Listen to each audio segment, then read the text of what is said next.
नेता प्रतिपक्ष जयराम ठाकुर ने आज कुल्लू क्षेत्रीय अस्पताल पहुंचकर मनाली में कांग्रेसी नेताओं द्वारा जानलेवा हमले में घायल कानूनगो और पटवारी से मिलकर उनका कुशल क्षेम जाना और उनके न्याय के लिए हर संभव सहायता का भरोसा दिया। उन्होंने कहा कि प्रशासन के आदेश पर पैमाइश करने गए कानूनगो और पटवारी के साथ जिस तरह की बर्बरता की गई है वह अत्यंत निंदनीय, शर्मनाक और प्रदेश की कानून व्यवस्था पर सीधा हमला है। जयराम ठाकुर ने कहा कि सत्ता के नशे में चूर नेताओं की यह अराजकता हिमाचल प्रदेश कभी बर्दाश्त नहीं करेगा। सत्ता का इससे अधिक बेशरम और क्रूर चेहरा हो ही नहीं सकता। सत्ता संरक्षित लोगों द्वारा कानूनगो और पटवारी के साथ मारपीट जैसा गुंडागर्दी का ऐसा मामला प्रदेश में पहले कभी न सुनने को मिला और न देखने को। उन्होंने कहा कि जिस प्रकार कांग्रेस का सत्ता संरक्षित नेता प्रशासन के आदेश पर सम्मन लेकर गए अधिकारी को धमकाता है और बाद में पैमाइश करने पहुंचे कानूनगो व पटवारी को दौड़ा दौड़ा कर पीटता है, उन पर जानलेवा हमला करता है, वह हर दृष्टि से एक जघन्य अपराध है। सत्ता के संरक्षण में कुछ लोग इतने बेकाबू हो गए हैं कि वे प्रदेश की संस्कृति, परंपराओं और कानून का सम्मान करना भूल चुके हैं। सत्ता का नशा कांग्रेस नेताओं के सर चढ़कर बोल रहा है। नेता प्रतिपक्ष ने मांग की कि इस मामले में तुरंत मुकदमा दर्ज किया जाए और कठोर से कठोर धाराओं के तहत सख्त कार्रवाई की जाए ताकि यह कार्रवाई आगे चलकर हर सत्ता संरक्षित माफिया के लिए एक नजीर बन सके। उन्होंने मुख्यमंत्री से इस मामले का गंभीरता से संज्ञान लेने और निष्पक्ष व कठोर कार्रवाई सुनिश्चित करने की मांग की है। जयराम ठाकुर ने कहा कि प्रदेश में जहां जहां इस तरह की घटनाएं सामने आ रही है वे माफिया राज के तांडव की कहानी बयान कर रही है और दुर्भाग्यपूर्ण यह है कि लगभग हर मामले में कांग्रेसी नेताओं की संलिप्तता सामने आ रही है। ऊना में गोली चली तो किस कांग्रेसी नेता के होटल में चली।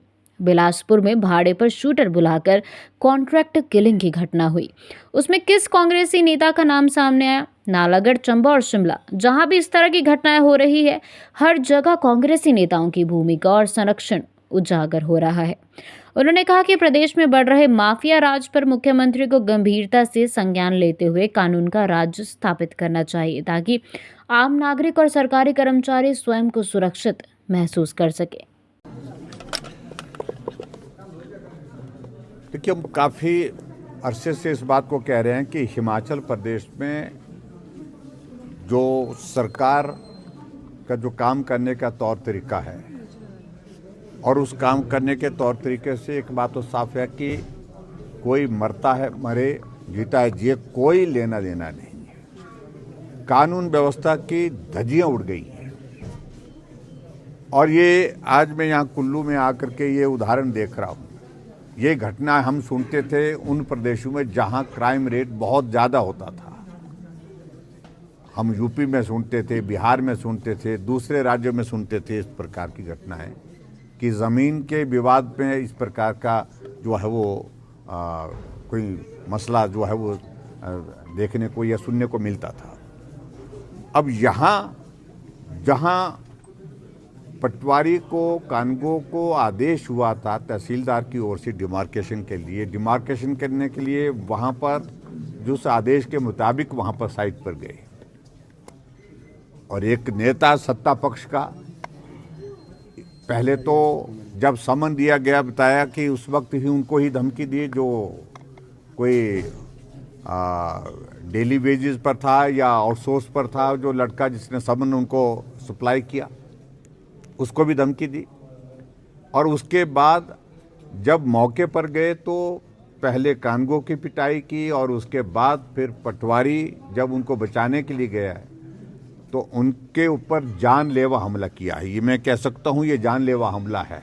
सिर पर चोटें हैं, गंभीर चोटें हैं, टांगों में चोटें हैं, बाजू में चोटें हैं और ये सब जो है संरक्षण प्राप्त सरकार के जो वर्तमान हिमाचल प्रदेश में जो सत्ता है उसके नेता है। और मुझे जो बताया गया कि वो ब्लॉक समिति के चेयरमैन है।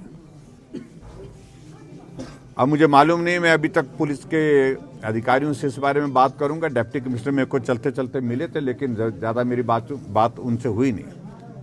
अब एफआईआर दर्ज की गई है कि नहीं की गई है, अगर दर्ज की गई है तो सेक्शन क्या लगाए गए हैं उसमें, कहीं ऐसा तो नहीं है प्रयास की इस मामले को रफा दफा करने की कोशिश की जाए। ये गंभीर है अपने आप में और ऐसे में निश्चित रूप से हमारा तो ये मानना है कि अटेम्प्ट टू मर्डर की सेक्शंस इस पर जो है वो अप्लाई होनी चाहिए, लगनी चाहिए। इसलिए लगनी चाहिए क्योंकि सिर पे चोटें लगी है। और जिस प्रकार से बताया कि जो शटरिंग के वहाँ पर जो लकड़ियाँ पड़ी थी उनसे पिटाई की है, उनसे मारपीट की है। और उसके बाद और भाग करके वहाँ से निकले, गाड़ी में बैठे, उसके बाद गाड़ी को भी रोकने की कोशिश की और उसके बाद फिर धमकी दी गई। वो तो बता रहे हैं कि भाई वहाँ से कुछ और भी हथियार लाने के लिए जा रहे थे वहाँ पर, लेकिन जैसे कैसे जिंदगी बच गई। और जिंदगी अगर बची है तो मैं यही कहूँगा कि ऐसी सूरत में निश्चित रूप से जो कार्रवाई बनती है उस व्यक्ति के खिलाफ, जो कौन कौन लोग थे उन सब के खिलाफ आज ही कार्रवाई होनी चाहिए और उनकी गिरफ्तारी होनी चाहिए। और गिरफ्तारी के बाद जो है कानून के मुताबिक उनको सज़ा मिलनी चाहिए, ये मैं बड़ा साफ कहना। और अभी मुझे कानगो की जो इनकी जो स्टेट की जो एसोसिएशन है उसके प्रतिनिधि भी मिले थे, वो भी कह रहे हैं कि हमारा भी एतराज़ है, हम भी काम रोकेंगे, हम भी काम कल से आज से ही रोक दिया है। तो इसलिए बहुत बड़ा चिंता का विषय। आप देखिए कि कानून व्यवस्था की हालत इस प्रकार से हिमाचल प्रदेश में है कि ऊना में गोली चलती है, तलवारें चलती हैं, नालागढ़ में गोली चलती है, शिमला के माल रोड पर जो सब्जी काटने का जो जिसको टोका बोलते हैं उससे नौजवान को काट करके मार दिया गया पुलिस रिपोर्टिंग रूम के सामने। शिमला के बीसीएस से 3 बच्चों को अगवा करके लेकर के उठा करके चले जाते हैं। ये देवभूमि हिमाचल प्रदेश में आखिरकार हो क्या रहा है? और जहां तक नशे की बातें उनको मैं आज करना नहीं चाह रहा हूं, लेकिन मैं कुल मिलाकर के ये कह रहा हूं कि ये सारी घटनाएं हो रही हैं तो संरक्षण। अगर ऊना में गोली चली तो किसके कहां चली? किसके होटल के प्रीमाइसेस में चली? कांग्रेस का नेता। आज अगर यहां कुल्लू में घटना घटित हुई है, उस घटना में कौन आदमी उसमें इन्वॉल्व है? कांग्रेस का नेता।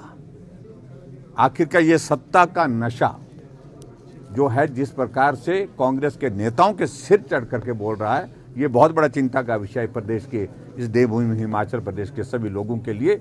और ऐसे में मैं यही कहूँगा कि मुख्यमंत्री संज्ञान ले, कार्रवाई करे और जो दोषी हैं उनको गिरफ्तार करें और उनके ऊपर जो सेक्शन लगती है, अटेम्प्ट टू मर्डर की सेक्शन बनती है, इसमें कंप्लीट और उसके तहत जो है कार्रवाई होनी चाहिए।